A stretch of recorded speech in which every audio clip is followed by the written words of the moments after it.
tenemos el placer y el honor de contar con Ferran, que no conocíamos y ha venido hasta aquí desde Barcelona, de forma totalmente altruista y muy generosa, que además es una persona muy cálida y que me ha gustado mucho conocer. Él es ingeniero de telecomunicaciones, divulgador y periodista científico, es autor de un magnífico blog que se llama Usted no se lo cree, y que si no lo conocéis os invito a que entréis, lo busquéis en internet, porque es un excelente trabajo sobre el tema. Y él esta noche nos arrojará luz sobre tan controvertido y trascendental tema como el que nos ocupa, ¿no? De hecho, la conferencia que nos ha preparado se titula, y el título ya dice mucho, ¿hasta qué punto y por qué los informes de la ONU subestiman la gravedad del cambio climático? Así que no nos va a dejar indiferente nada de lo que nos cuente.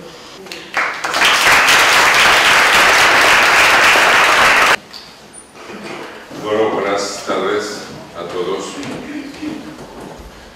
Yo estoy enormemente honrado de haber sido invitado a hablar de esto y del recibimiento que he encontrado aquí en AMA y en Voces por el Cambio Climático y en la NAO. La verdad es que estoy un poco superado por las circunstancias emocional que he percibido, ¿no? Bueno, es extraordinario lo que estáis haciendo. Yo os deseo todos los éxitos y desde luego AMA y en particular a la campaña de Voces para el Cambio Climático, y yo haré todo lo posible por divulgarla y porque tenga el máximo de eco. Bien, vamos a ir empezando.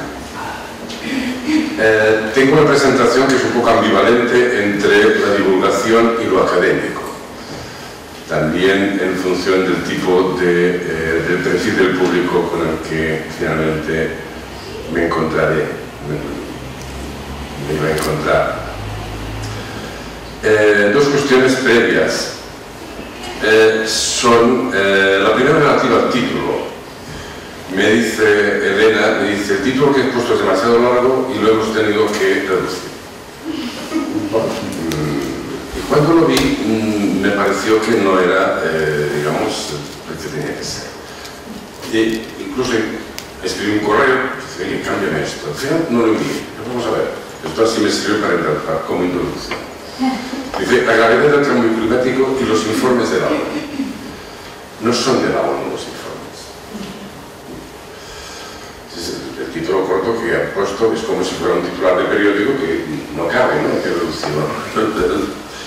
Y los informes de la ONU. Estos informes no son de la ONU, son del panel intergubernamental del cambio climático, que es un organismo creado en el año 1988 a iniciativa de la Organización Meteorológica Mundial y el PNUMA, el Panel de Naciones Unidas para el Medio Ambiente, que es un organismo de la ONU. O sea, es un organismo creado a instancias de estos dos organismos, pero una vez creado funciona independientemente de la ONU. Pero es verdad que lo he dejado porque como es una confusión frecuente, pues sirve para explicarla. Hay también otra confusión frecuente, y es cuando se habla, ya una vez instalados en el IPCC, el Panel Intergubernamental del Cambio Climático, IPCC por sus siglas en inglés, se habla de los científicos del IPCC. Tampoco es exacto. El IPCC no tiene científicos. El IPCC no hace ciencia. El IPCC no hace investigación. El IPCC es un organismo con sede en Ginebra que creo que emplea a 13 personas y tiene un presupuesto relativamente limitado, y lo que hace es valoración del trabajo científico efectuado durante un periodo determinado. En principio, pues desde menos infinito hasta determinada fecha que después no se cierra.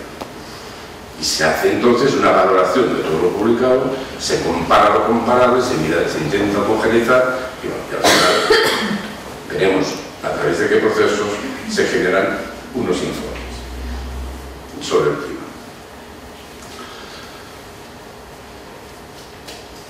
Si en el título lo que digo es que estos informes subestiman la gravedad del cambio climático, cuando en realidad estos informes son lo que es tomado en consideración por periodistas y por la clase política, que por medios de comunicación y por la clase política, no es algo que hay que fundamentar bien. Intentaré hacerlo. Y entonces he intentado ver cuáles son los mecanismos que hacen que lo que el IPCC hace o dice ya es un mínimo común denominador, y a partir de ahí se produce un proceso de aguado de esos informes que hace que al final estemos como estamos sin hacer nada o prácticamente nada.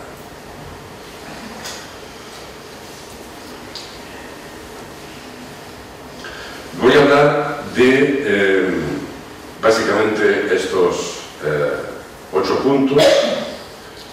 Algunas diapositivas las pasaré deprisa porque no habrá tiempo para todas, para entrar en detalle en todas, pero espero que podamos tener por lo menos una idea del conjunto. Bueno, primero veremos por qué el cambio climático es un problema. En realidad es que cambie. ¿Por qué es un problema que cambie el clima? Veremos cuál es la cadena causal, cuáles son las novedades del informe del IPCC, cuál es la anatomía, cuáles son los mecanismos por los cuales, las fases.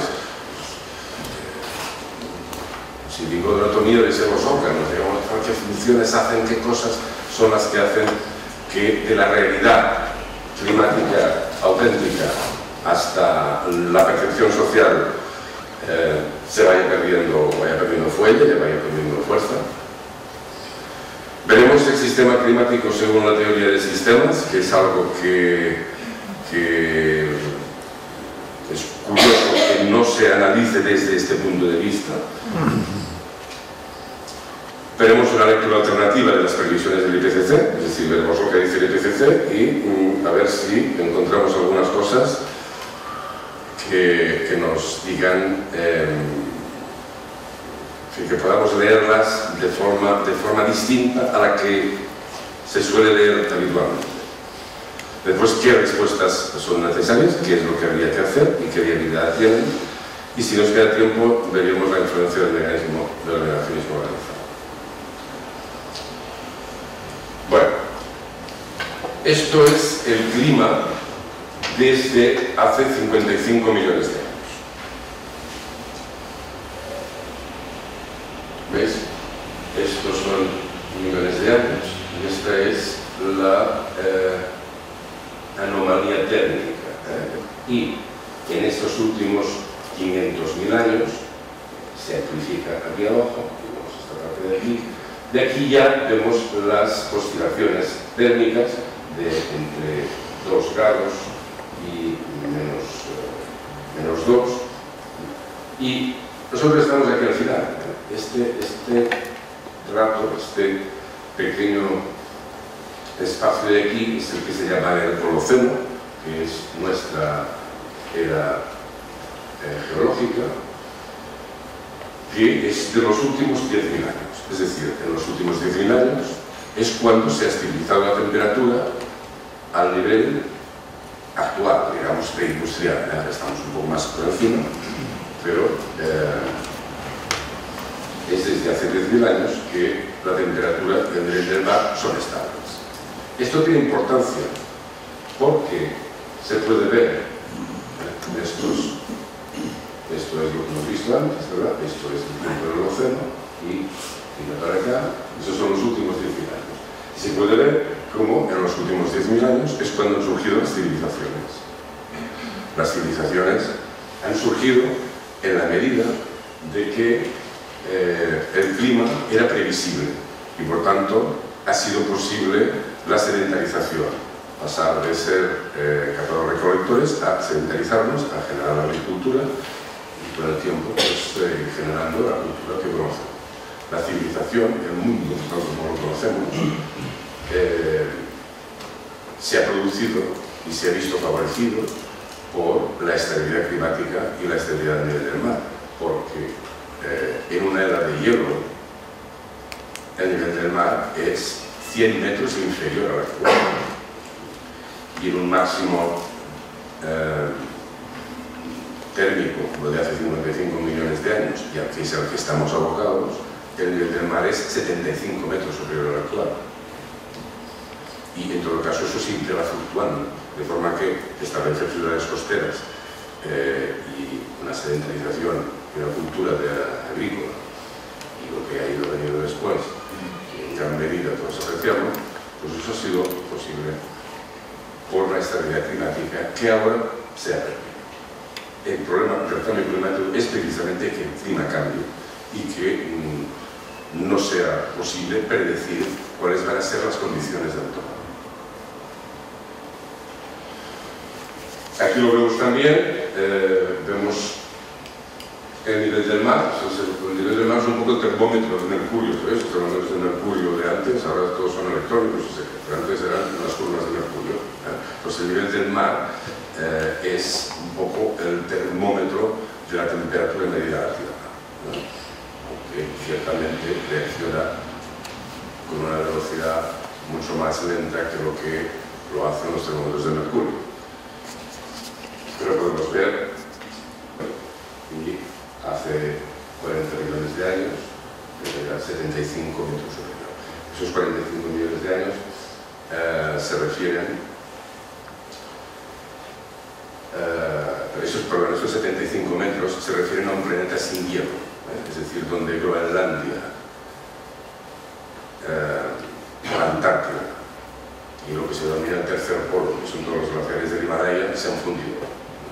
Esa cantidad de agua vertida al mar, más el efecto de expansión térmica por una mayor temperatura, hace que el mar suba 70-75 metros más.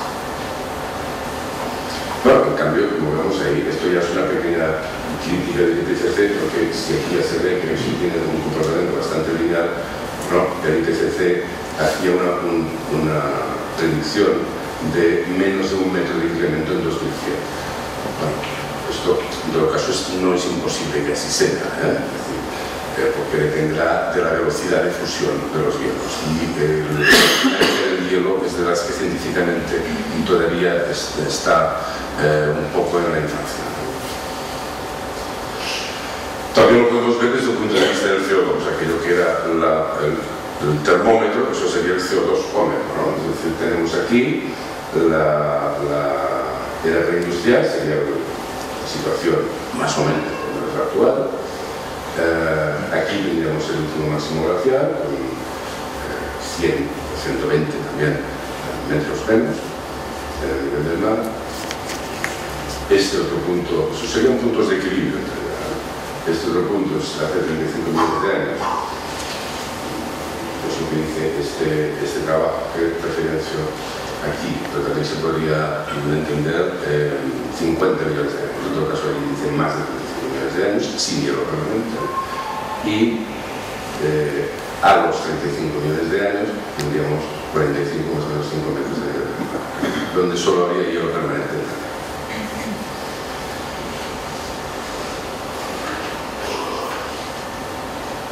Una dificultad de percepción del problema climático existe, es debida al hecho de que los fenómenos no son lineales, es decir, no son proporcionales, sino que son exponenciales. Y aquí muestro por qué. Aquí, si tenemos, por ejemplo, en temperatura, pero esto que voy a decir vale para temperatura y también valdrá para niveles de precipitación. En todo caso, precipitación o cualquier otro fenómeno meteorológico, ¿no? Es decir, esto es una curva de Gauss que da la distribución de probabilidad de los distintos fenómenos, ¿no? Si la media se desplaza, la nueva curva de Gauss es esta de azul más fuerte. Antes,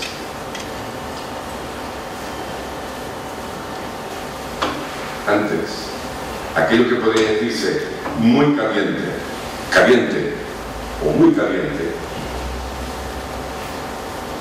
está representado por esta superficie, ¿no?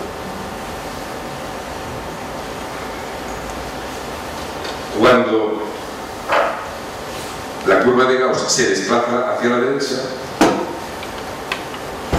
lo caliente o muy caliente está representado por toda esta superficie, que es desde luego mucho más que el doble. Es decir, lo que nos da la distribución de probabilidad de los fenómenos extremos, en este caso de temperaturas, es el área. Y al desplazarse la curva, el área aumenta en gran manera, no de una manera proporcional a la temperatura. Esto lo podemos ver aquí en la distribución. Vais viendo, veréis cómo esta curva se va destrozando hacia la derecha a medida que pasa el tiempo. Es decir, creo que esto empezaba en los años 60. En los años 60 la curva era asimilable a esta de aquí, y en cambio ahora en la década de los 2000 la curva es así. Vamos a observar que hacia la derecha tiene más kurtosis, si se llama, está como más desfasada hacia la derecha. Estos son datos reales, esto es antes era teórico, pero estos son medidas reales. Bueno, en Filipinas no es la primera vez que tienen problemas climáticos. Allí los ciclones son habituales, y ahora me acaban de preguntar a una pregunta típica que le hacen a todo experto en cambio climático, que conoce el tema, es: oiga, este fenómeno, el huracán Sandy, el huracán de Filipinas, ¿esto es culpa del cambio climático? Bueno, no se puede decir directamente, no se puede atribuir una causalidad directa, sino una causalidad estadística. Yo les he contado que cuando yo era joven, por Todos los Santos, iba a comprar castañas con mi madre y casi siempre iba con abrigo y bufanda, excepto tal vez algún año.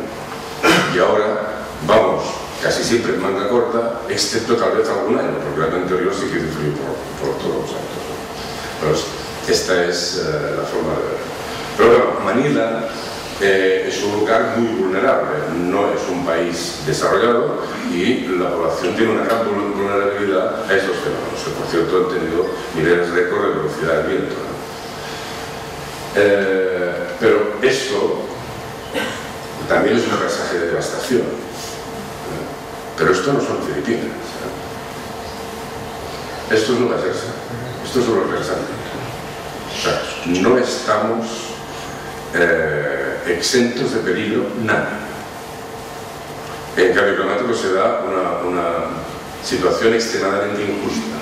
Son los países ricos los que, por cierto, lo somos, por haber emitido mucho de CO2 a la atmósfera, es decir, somos los que hemos causado el problema. Existe el fenómeno de no solo que seguimos emitiendo más que los demás, sino que además llevamos emitiendo desde más tiempo, por tanto la cantidad de carbono que hay en la atmósfera es mucho más debida a los países ricos que desde luego a los desarrollados, por mucho que ahora hay alguno que empieza a correr.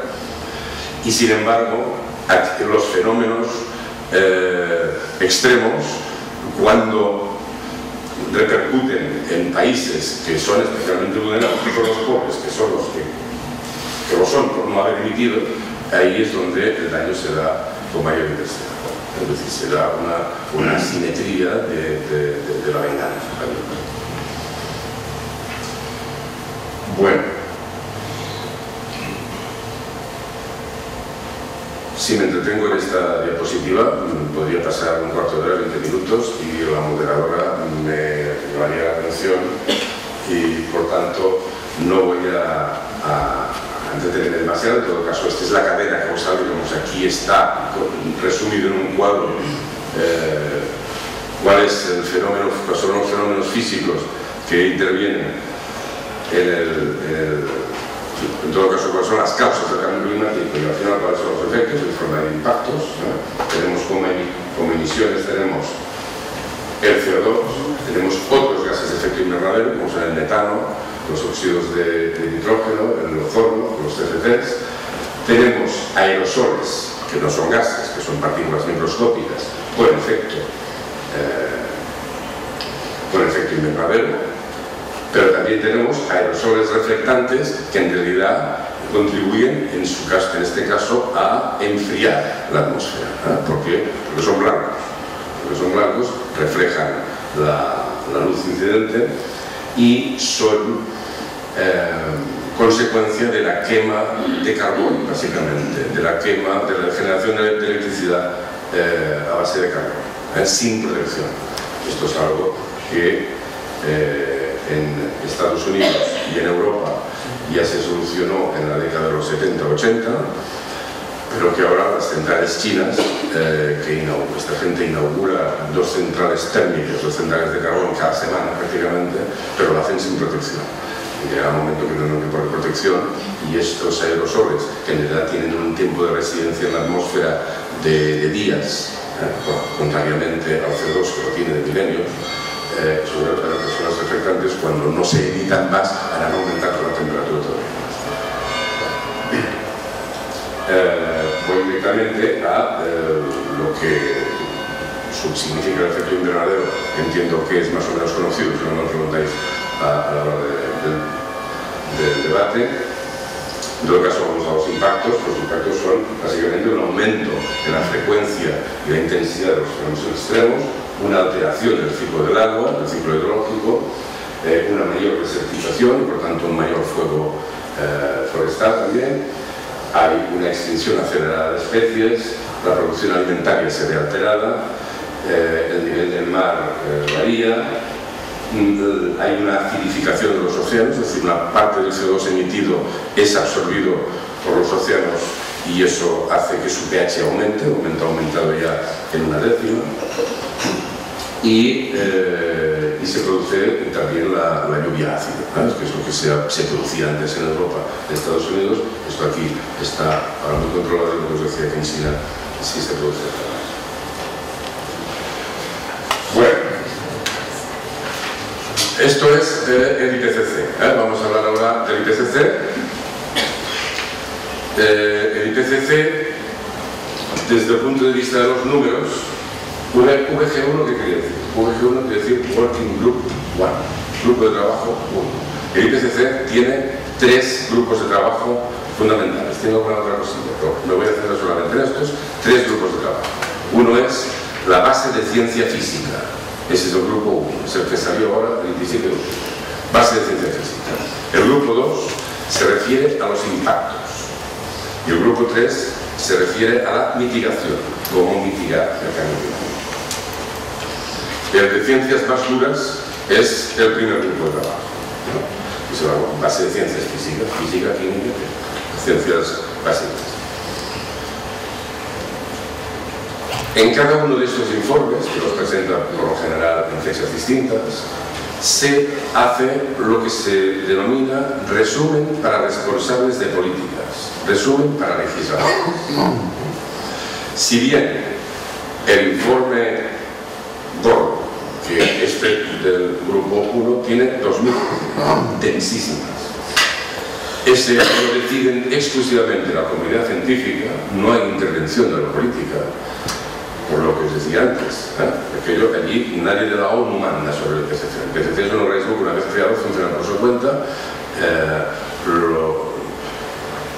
llama a la comunidad científica a participar gratis, es decir, los científicos que participan en los procesos del PCC, que son muchos, que son en este caso del grupo 1, que son 853, no cobran, lo hacen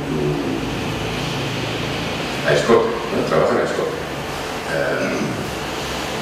Y los viajes que nos pagan, los paga la institución a la que están adscritos cada uno de ellos. Normalmente pues, son universidades, centros de investigación, centros tecnológicos, este tipo de organismos.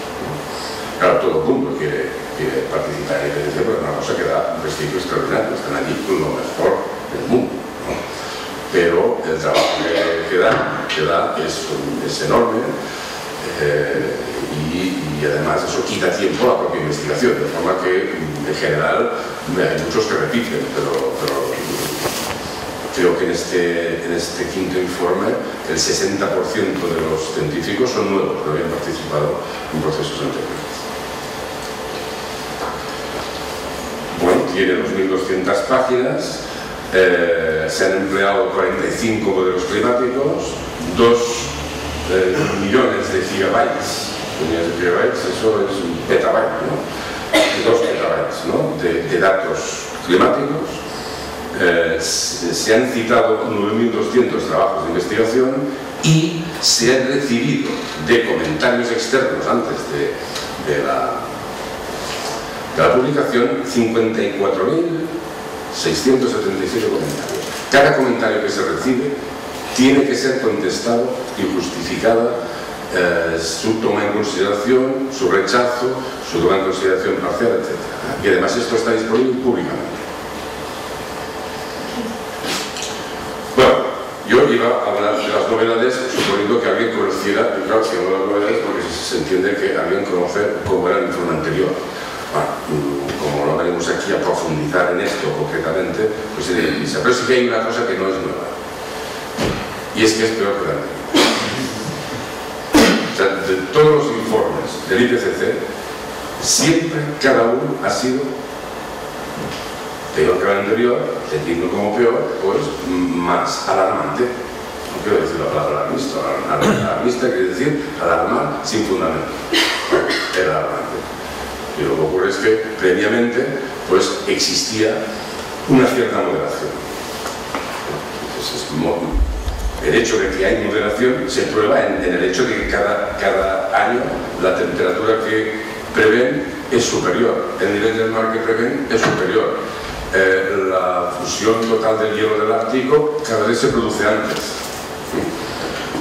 En el nivel del mar hubo un problema entre el tercer y el cuarto informe que lo rebajaron, pero después veremos. Pero en todo caso, decididamente, cada informe, considerado globalmente, es más alarmante que el anterior. Por tanto, uno se puede preguntar si el actual es el real, o vendrá otro detrás que dirá, no, es que todavía es peor. Explícito los problemas. No entraré en esto porque nos entreteníamos demasiado. Han mejorado un poco la comunicación, aunque realmente hay un problema. Ellos hacen estos resúmenes para legisladores, que aquello lo tienen que aprobar la comunidad científica y todos y cada uno de los países que intervienen en el IPCC, que son prácticamente todos. Tiene que ser por unanimidad. Entonces aquí se produce también una negociación durante una semana en que los países tienen que encontrar un redactado con el que finalmente nadie objete, pero que tampoco objete los científicos, que si lo hagan demasiado o dicen cosas que no son, pues los científicos ejercerán, digamos, su derecho de veto. Digo, esto no lo puede decir porque esto no es así. Lo puede decir de esta otra manera porque a usted le conviene, pues que no suene tan terrible, ¿no? Dígalo de esta otra manera, pero no diga cosas que no son. Sin embargo, aquello que hace para que se lo lean los políticos, y se resumen para responsables de políticos, y que finalmente aparece después de altas negociaciones desde las 5 de la mañana, sigue siendo incomprensible para la inmensa mayoría de la población. Es decir, vamos a ver, yo lo tuve que leer en un día y medio y acabé con la cabeza torcida. Es decir, es una cosa que Refilo no entiende nadie. Es decir, Refilo es un insider real, o si no, aquello no se entiende. Por tanto, aquello un político no lo va a leer o no lo va a entender. Yo creo que tiene un problema de comunicación. A ver, es posible que alguien haya oído hablar de que hay una pausa en el crecimiento de la temperatura. El negacionismo organizado pone en circulación determinados mensajes y hay algunos que acaban calando con grave efecto para todos nosotros. Y lo que es más grave es que incluso hay algunos científicos que tienen una cierta tendencia a resonar para que no se les pueda resonar en algunos de sus mensajes, pero no todos, para que no se les pueda tildar de alarmistas, que eso, por lo visto, es algo que todo el mundo pide. Bueno, pues este último informe ya vemos cómo pausa poca, porque esta era el promedio de la temperatura de la década de los 80, esta es la promedio de temperatura de la década de los 90 y de la década de los 2000.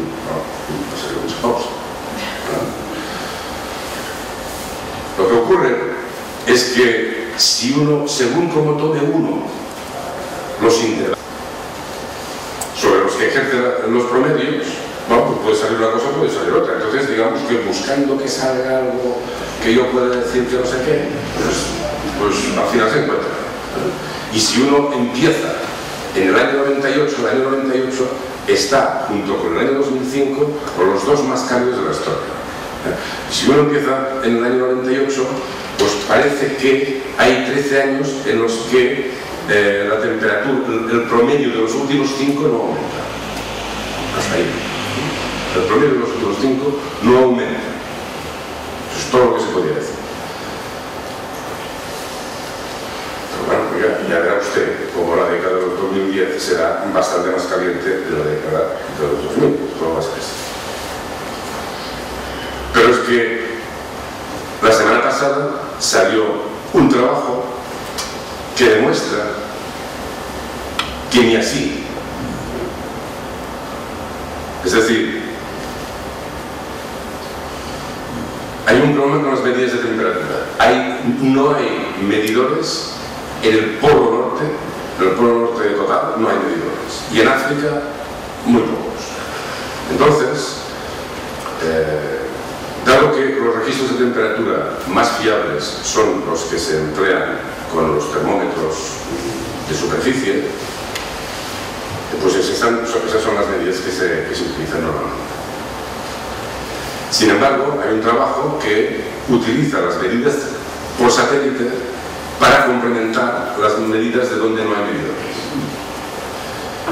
Y al hacer esto, ocurre que la temperatura ha aumentado a un ritmo del doble de lo que se suponía. Estoy yendo por casi una pericia, por eso es la semana pasada. Y aquello que antes se suponía que era con esta pendiente, pues resulta que es prácticamente, quizás un pelín menos, no sabría decir la regresión, pero en todo caso sigue el ritmo de las últimas décadas.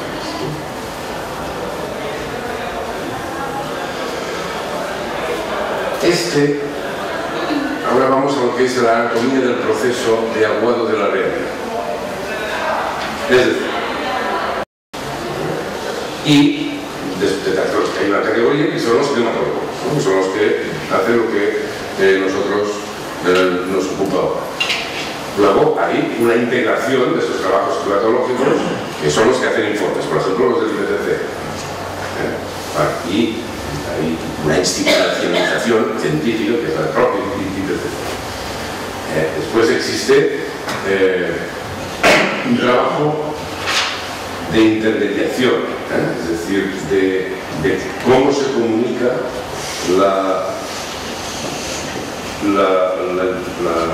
los informes científicos, lo que se ha institucionalizado, cómo se comunica, y a los periodistas. Es decir, están las agencias de comunicación, en realidad, un trabajo de intermediación. Después están los periodistas y los medios de comunicación, y por aquí está el público. A la derecha he puesto una serie de efectos que son los que hacen que de aquella realidad a la que se llega a percibir por el público se vaya perdiendo hierro, digamos, perdiendo gravedad. No entraré en todas ellas, después veremos algunas en todo caso. Bueno, cuando llegamos al público, el público tiene ciertas limitaciones perceptivas. Por ejemplo, un crecimiento exponencial es muy difícil de percibir, incluso para gente, digamos, ilustrada y experta en el tema. Un crecimiento exponencial es algo complicado de percibir, y existe también una resistencia psicológica a creernos todo esto. Es que todos querríamos que eso no sea cierto. Por tanto, tendemos a a no creérnoslo nosotros mismos. Ya no son los efectos, digamos, exteriores tendemos a objetar. Bueno, finalmente aquello tiene que institucionalizarse políticamente con el fin de encontrar un acuerdo internacional que plantee caminos de solución. Por tanto, plantee una acción política. Pero se negocia lo no negociable. En Varsovia, en París, y en estos sitios, ¿no? Y en Durban, se negocia lo no negociable. Un sistema climático tendrá un margen de estabilidad por encima del cual el sistema climático se inestabiliza y cambia de estado. La adquiere como vida propia, ¿no? Uno no puede negociar la teoría de Pitágoras. Es que la suma de los cuadrados no va a ser exactamente el cuadrado de Hipotenusa, sino un poquitín más o un poquitín menos. El americano dice que más y el de las islas dice que menos. Bueno, esto no se puede negociar. ¿No? Entonces, claro, pero se negocia. Claro, es un problema. Una vez decidida la acción política, viene la resistencia al cambio. Y al final la acción es inexistente, insuficiente, buena. Esa es mi manera de ver por qué estamos aquí, llevamos décadas. Porque el IPCC se creó en el año 88, pero en el año 85 yo lo sabía. Es más, el presidente Lyndon B. Johnson ya advirtió de lo que estaba ocurriendo en el Senado de los Estados Unidos, en el año, creo que es el año 63. Yo, o sea, que los que nos vengaron. Bueno, pero a todo esto se añade el efecto del negacionismo organizado a través de los fincas conservadores, las agencias de relaciones públicas y astroturfs, que son grupos que parecen grupos de base salidos, digamos, de la voluntad popular, pero en realidad están movidos por hilos inconfesables. Bueno, y esto lo que ocurre es que existe lo que se denomina reticencia científica. Hay un efecto que es... Todos los científicos lo conocen, pero no saben cómo demostrarlo o incluso cómo describirlo. Pero cuando tú hablas a un climatólogo, por ejemplo, a este que me refería, que al principio decía sí, esto ocurre cuando encuentras un resultado que está un poco fuera de lo que es el conocimiento dominante, claro, se dominan 1000 veces y si al final siguen piensan que es que se han equivocado, no puede ser.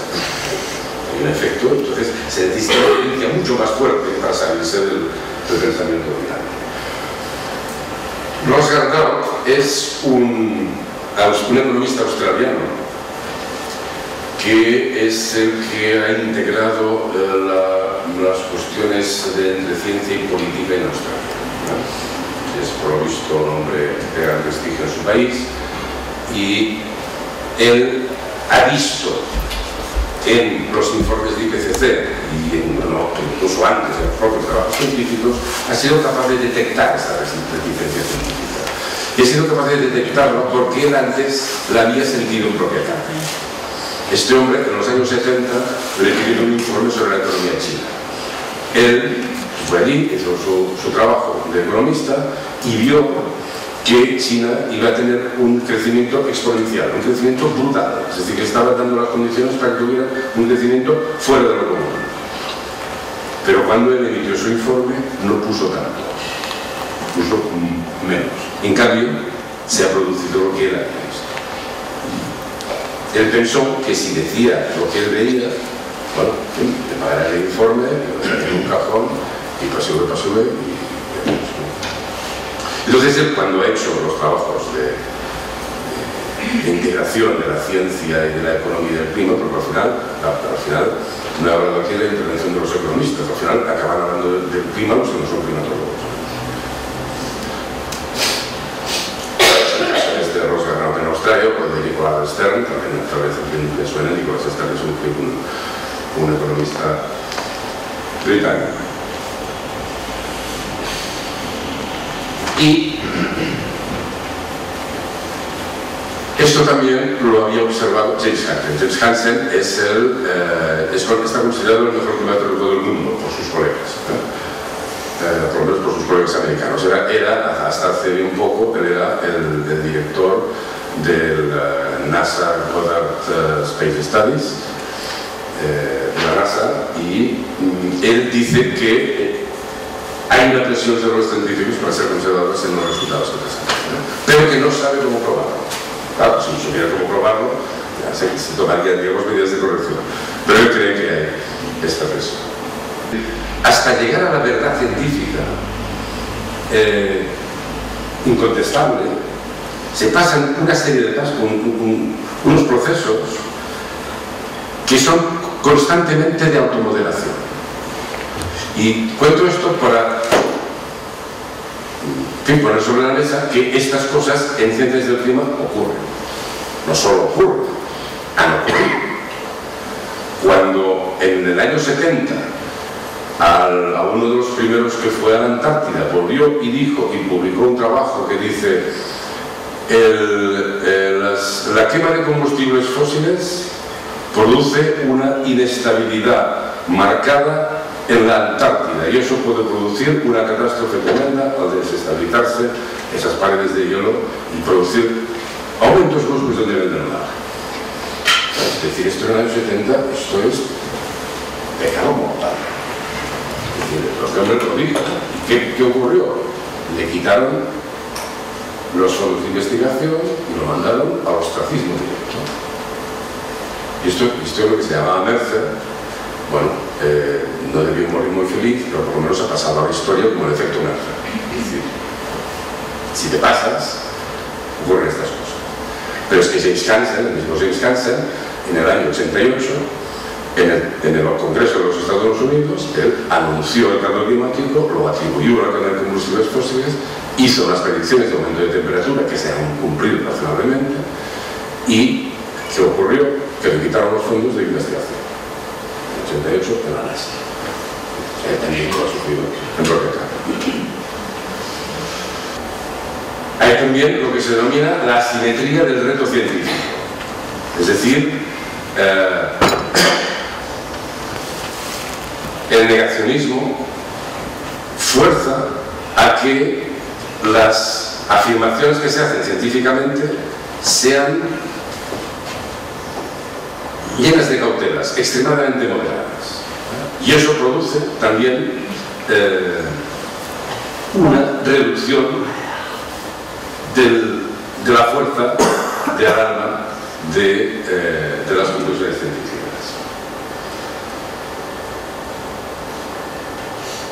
Bueno, aquí sería ver qué elementos de moderación existen en este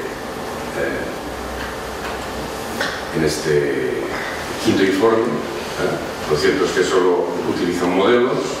Hay brazos de realimentación positivos que no aún son considerados. El tema de la pausa, ya lo hemos visto, la de la cooperación. Los tipping points son los puntos de ruptura, es decir, aquellos superación de umbrales casi siempre irreversibles que se producen en los distintos subsistemas del sistema climático global. Y, bueno, hay una cosa muy interesante que no ha dicho nadie. Bueno, nadie, por lo menos en los medios de comunicación, pero es que tampoco lo he visto cuando sale un científico hablado. Dice, la temperatura puede aumentar hasta 4,6 grados. ¿Vale? Muy bien.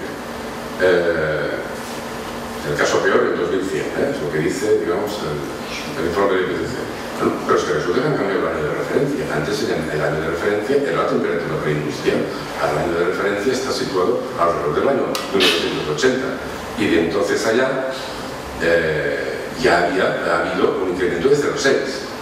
Por tanto, ya no son 4,6 grados, ya estaríamos en 5,2. Pero alguien quiso cambiar la referencia, pues porque, claro, ya más de 4, más de 5, debe ser una cosa que espanta demasiado. Y para que no salga, cambia la referencia. Aunque esto no se hace.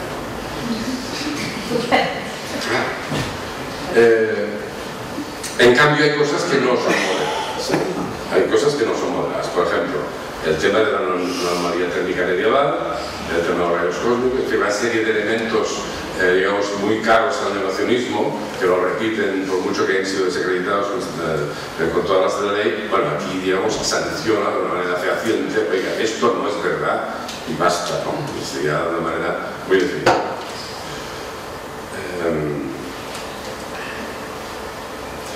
Una cosa es interesante, y es que habla, hasta ahora todos los informes hablaban hasta el 2100. Bueno, este ya hace algunas cosas, algunos análisis los hace más allá del 2100. Pues la vida continúa más allá del 2100. Y claro, pararse en el 2100, pues si ponemos 4 grados, pues a la gente también le puede parecer que 4 grados no son mucho más, hace un poco más de calor. 4 grados son mucho más en la medida en que se distribuyen de forma diferente y cambian el clima global. Pero claro, si son 4 grados en el 2100, pero son 10 en el 2200, pues realmente uno se da cuenta de que estaríamos en otro mundo. Y una cosa que hace este quinto informe, que incide también mucho, es en lo que se llama el problema de la distribución. Es decir, hasta el cuarto informe, desde 2007, decíamos 3 cuartos. Bueno, a los 3 cuartos de hora, solamente el 25% de la audiencia no ha perdido la atención. Esto está demostrado, de forma que yo solo advertirlo es una forma de que algunos, digamos, den cuenta.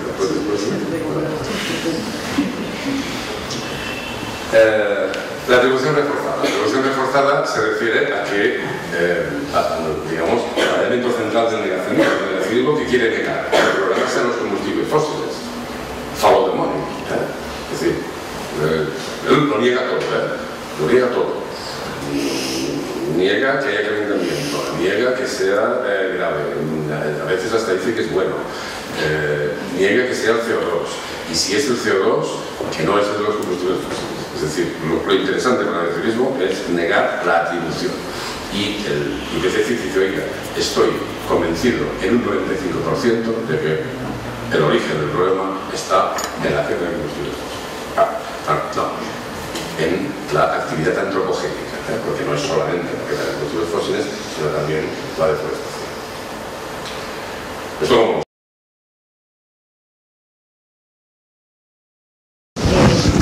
aquí con nosotros, acompañándonos. Hemos aprendido mucho de lo que Ferran nos ha transmitido. Os pedimos desde AMA que a través de las redes o en personas nos ayudéis a divulgar la campaña de Voces contra el Cambio Climático. De lo que se trata es de concienciar, divulgar, educar.